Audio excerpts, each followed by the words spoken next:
ಬೆಳಗಾವಿಯಲ್ಲಿ ಮರಾಠಿ ಮಾತಾಡಲಿಲ್ಲ ಅನ್ನುವಂಥ ಕಾರಣಕ್ಕಾಗಿ ಬಸ್ ಕಂಡಕ್ಟರ್ ಮತ್ತು ಡ್ರೈವರ್ ಮೇಲೆ ಹಲ್ಲೆ ಆಗಿರುವಂಥ ಘಟನೆಗೆ ಸಂಬಂಧಪಟ್ಟಂತೆ ನಮ್ಮ ಜೊತೆಗೆ DCP ರೋಹನ್ ಜಗದೀಶ್ ಅವರು ಇದ್ದಾರೆ. ಅವ್ರನ್ನ ಮಾತಾಡ್ತೇನೆ. ಸರ್, ಯಾವ ಕಾರಣಕ್ಕಾಗಿ ಘಟನೆ ಆಗಿರುವಂಥ?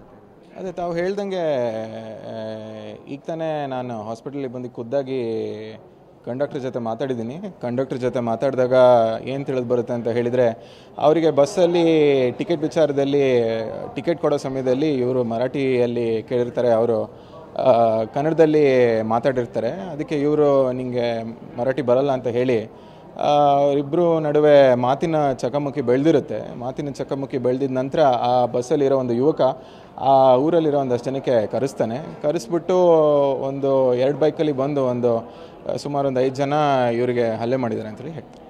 ಸರ್, ಈಗ ಈ ಒಂದು ಘಟನೆಗೆ ಸಂಬಂಧಪಟ್ಟಂತೆ ಯಾವ ರೀತಿ ಪರಿಸ್ಥಿತಿ ಇದೆ ಸರ್ ಹಲ್ಲೆ ಆದಮೇಲೆ ಇವ್ರದ್ದು, ಕಂಡಕ್ಟರ್ ಮತ್ತು ಬಸ್? ಈಗ ನಾನು ಹೋಗಿ ಖುದ್ದಾಗಿ ಕಂಡಕ್ಟರ್ ಅವರಿಗೆ ಮಾತಾಡಿದ್ದೀನಿ ಮತ್ತು ಡ್ರೈವರಿಗೆ ಕೂಡ ಮಾತಾಡಿದ್ದೀನಿ. ಒಳಪೆಟ್ಟಾಗಿದೆ. ಡಾಕ್ಟರ್ಸ್ ಕೂಡ ಅವರಿಗೆ ಇದು ಮಾಡ್ತಿದ್ದಾರೆ, ಅದ್ರ ಬಗ್ಗೆ ಚಿಕಿತ್ಸೆ ಕೂಡ ಪಡಿತಿದ್ದಾರೆ. ಅವರು ಈಸ್ ಸ್ಟೇಬಲ್ ಮತ್ತು ಅವರಿಗೆ ಚಿಕಿತ್ಸೆ ಕೂಡ ಆಗ್ತಿದೆ. ಈಗ ಸ್ಟೇಟ್ಮೆಂಟ್ ತೊಗೊಂಡು ಹೋಗಿದ್ದಾರೆ. ಕೇಸ್ FIR ಮಾಡ್ತಿದ್ದಾರೆ. ಇವಾಗ FIR ಮಾಡಿ ಅರೆಸ್ಟ್ ಕೂಡ ಮಾಡಲಿಕ್ಕೆ ಆಲ್ರೆಡಿ ಹೇಳಿದ್ದೀನಿ. ಪ್ರಕರಣ ದಾಖಲಾಗುತ್ತೆ. ಈ ರೀತಿ ಕಾನೂನನ್ನು ಕೈಗೆತ್ತಿಕೊಳ್ಳುವಂಥವ್ರಿಗೆ ಏನು ಹೇಳಕ್ಕೆ? 100% ಅವರಿಗೆ ಅರೆಸ್ಟ್ ಆಗುತ್ತೆ ಮತ್ತು ಕಠಿಣ ಶಿಕ್ಷೆ ಕೂಡ ಆಗುತ್ತೆ ಮತ್ತು ನಾವು ಕಾನೂನು ರೀತಿಯಲ್ಲಿ ಎಲ್ಲ ಕ್ರಮ ಜರುಗಿಸ್ತೀವಿ. ಬೇರೆ ಯಾರು ಕೂಡ ಭಾಷೆ ಹೆಸರಲ್ಲಿ ಈ ರೀತಿ ಮಾಡಬಾರ್ದು. ಯಾವುದೇ ಕಾರಣಕ್ಕೂ ಯಾವುದೇ ವಿಚಾರದಲ್ಲೂ ಯಾವುದೇ ಒಂದು ವ್ಯಕ್ತಿಗೆ ಕಾನೂನು ಕೈಗೆ ತೊಗೊಬಾರ್ದು. ಅದು ಎಲ್ಲ ಕಾರಣದಲ್ಲೂ ತಪ್ಪಿರುತ್ತೆ. Thank you.